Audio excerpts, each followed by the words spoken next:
السلام علیکم ورحمۃ اللہ وبرکاتہ۔ آج ہم اکابر صحابہ و صحابیات کے سلسلے میں جس شخصیت کا ذکر کرنے جا رہے ہیں وہ ہیں سیدۃ النساء اہل الجنہ، حضرت فاطمہ رضی اللہ عنہا۔ اللہ تبارک و تعالیٰ نے امام الانبیاء صلی اللہ علیہ وسلم کو کائنات کے لیے رحمت للعالمین بنا کر مبعوث کیا۔ جو ہستی خود رحمت للعالمین ہے، اس کی نظر رحمت جس ذرہ کائنات پر پڑ گئی، اس کا مقام و مرتبہ اوج ثریا کو پہنچ گیا، تو سلب رحمت للعالمین صلی اللہ علیہ وسلم سے جلوہ افروز ہونے والے نفوس کی عظمت و مرتبہ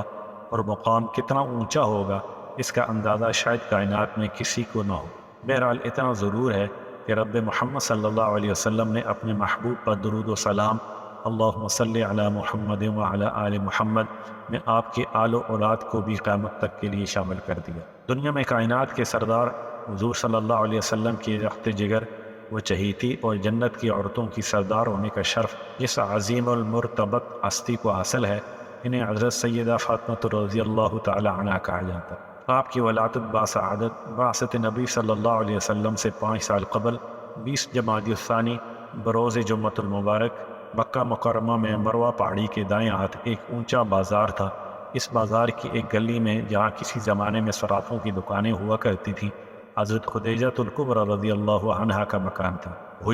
اسی مکان مبارک میں حضور صلی اللہ علیہ وسلم کی دیگر تینوں شہزادیوں کی پیدائش ہوئی، اور ہجرت کے زمانہ تک ہمارے پیارے نبی کریم صلی اللہ علیہ وسلم کی سکونت اسی مبارک مکان میں تھی۔ اس لیے علماء کرام نے لکھا ہے کہ مکہ مکرمہ میں مسجد حرام اور بیت اللہ کے بعد سب سے متبرک گھر یہی ہے، اور کیوں نہ ہو، اس کائنات کی سب سے عظیم ہستی امام الانبیاء صلی اللہ علیہ وسلم سے جس کو نسبت ہو جائے تو اس کی شان بڑھ جاتی ہے۔ تو جس مکان میں آپ کا ایک عرصہ تک قیام رہا، اس کی کیا شان ہو۔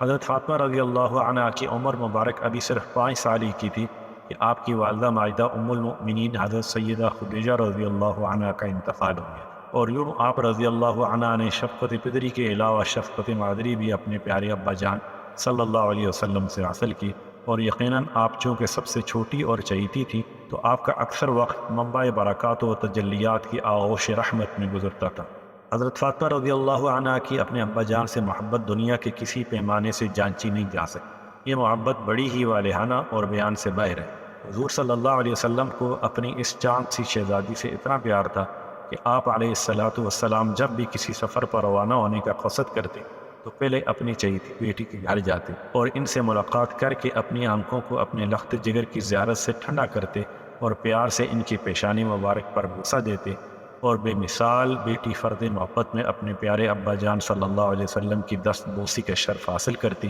ایسا معلوم ہوتا کہ باپ بیٹی کی محبت انتہائی جذباتی اور غیر معمولی تھی۔ پھر جب آپ صلی اللہ علیہ وسلم سفر سے واپس لوٹتے تو سب سے پہلے اپنی لخت جگر کے ہاں جاتے، اور دونوں باپ بیٹی اپنی پاکیزہ محبتوں کا تبادلہ کرتے اور یوں اپنی اداسی کو دور کرتے۔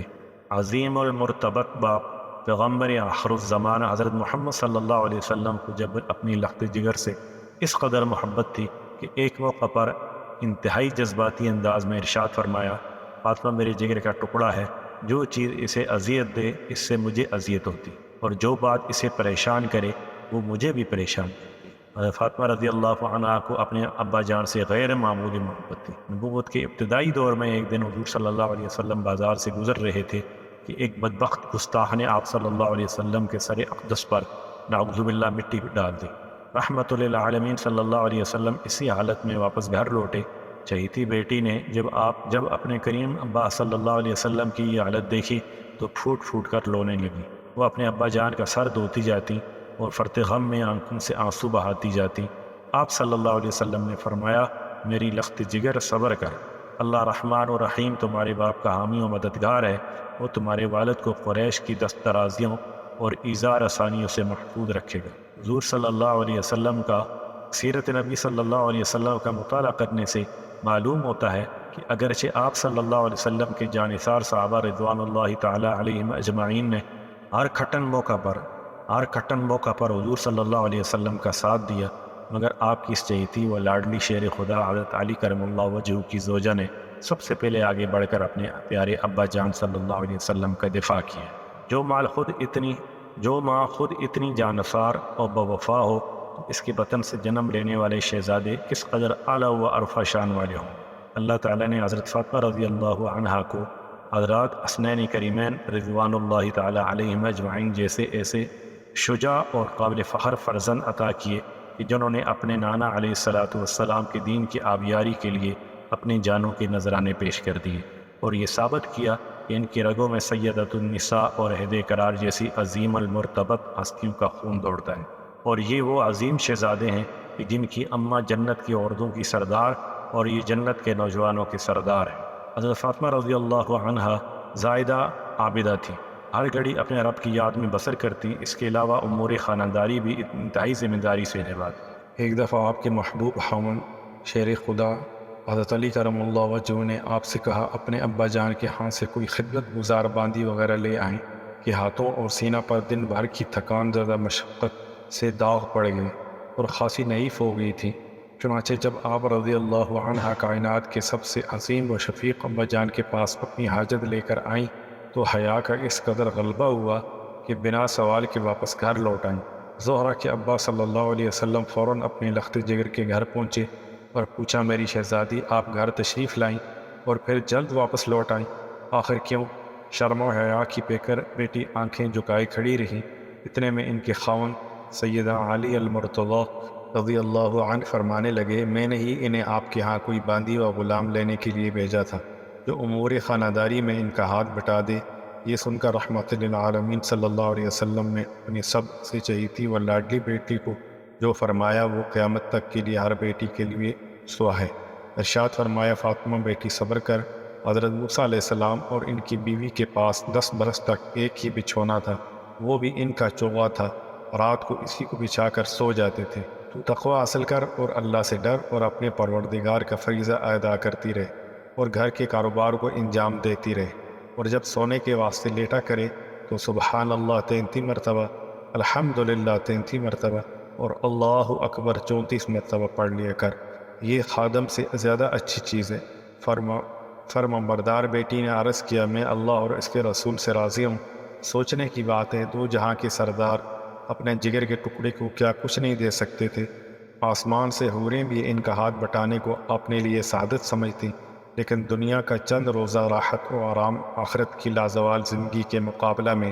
ان کی نظر میں کوئی اہمیت نہ رکھتا تھا۔ حضور صلی اللہ علیہ وسلم نے ایک مرتبہ اپنی بیماری کے ایام میں اپنے پیاری لخت جگر کو پاس بٹھا کر سرگوشی کی،